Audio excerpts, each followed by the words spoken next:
at least in Brazilian Jiu-Jitsu, there's no dude sitting on the top of the Himalayan mountains just full of wisdom, and it's like there's nothing else he can learn. He just knows it all. It's like, that might be in other martial arts. Brazilian Jiu-Jitsu is like, man, we're all constantly learning and evolving. And I think one of the coolest things that happened in my journey is, I think I was a purple belt, and my teacher, Luis Pajares, he was either a 6th degree black belt at the time or a 7th degree coral belt at the time, because now he's an 8th degree coral belt. But he saw me do a move, and he's like, Saj, show me how you do that move.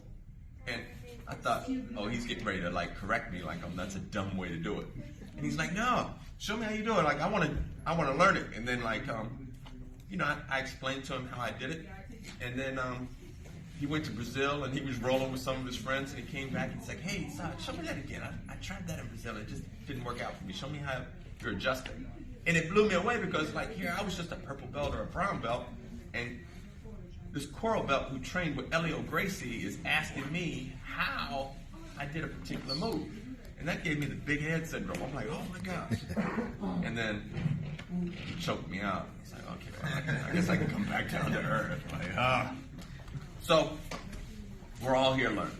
So, without further ado, and like I said, don't feel like, you've heard me say in other classes, don't feel like the question is too dumb or too basic or, you know, like, there's nothing too advanced. Like sometimes you might ask a question if you're like asking how to do a counter to say a de la hiva or a counter to a knee bar. I may have to show people, you know, sort of like how to do it and then show the counter to it. But you know, like we'll work with it. Or maybe you'll just be the only one that gets that particular lesson and the whole class won't drill it. And we'll just work with that. So, okay, I ran my mouth enough. When you get 55, you got stories, bro. You got to tell your stories.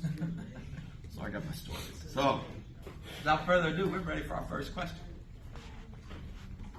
Easy. Good to see you.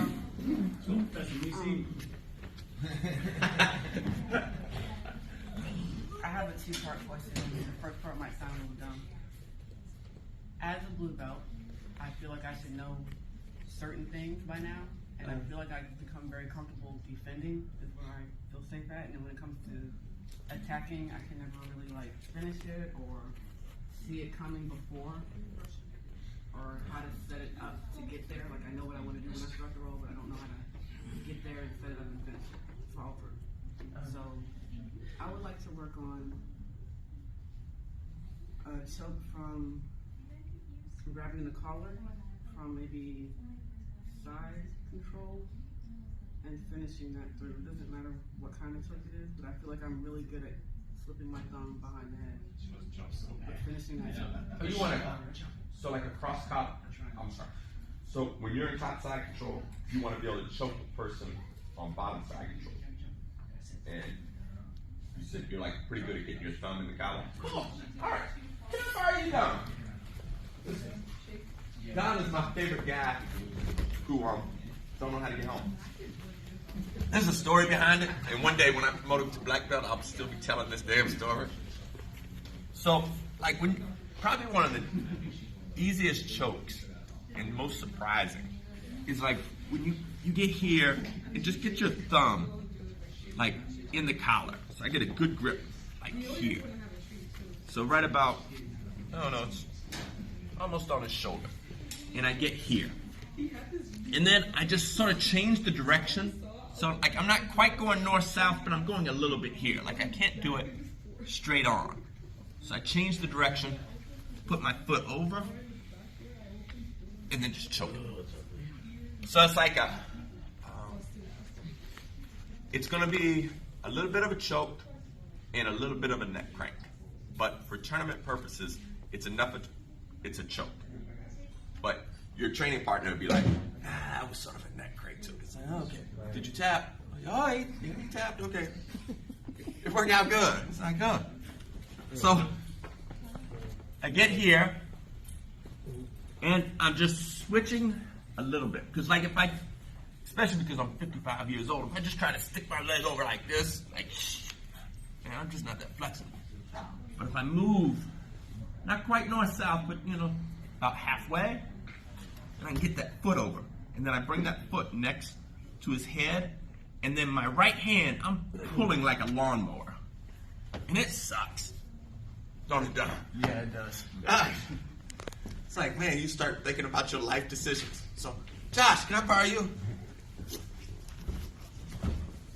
So, and, you know, like, so you might, you know, like sometimes, you know, people like to hold here, they hold here. So in the transition, I just get my hand here.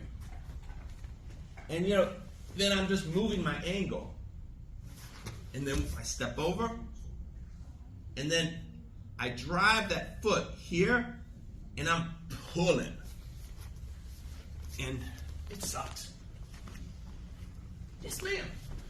If you're going against a bigger person and you're not able to get your elbow to the mat on the opposite hip, and they just roll you over, is there a way to prevent that?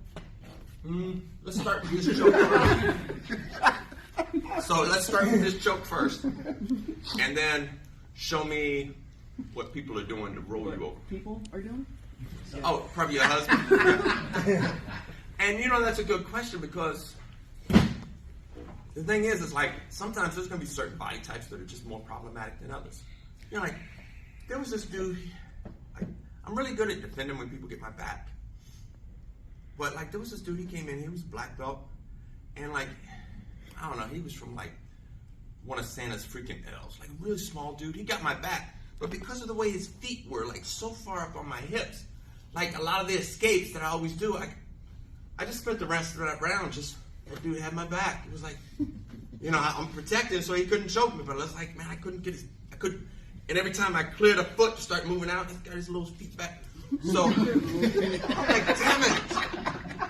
And the thing is, it's like different body types are going to cause different problems. You know, like, the ideal is like, oh, the same jiu-jitsu that works on a 100-pound person is going to work on a 400-pound person, and every body part type in between. But this is not the case.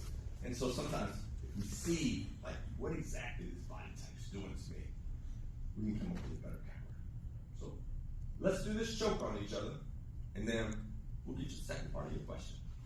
So let's see here.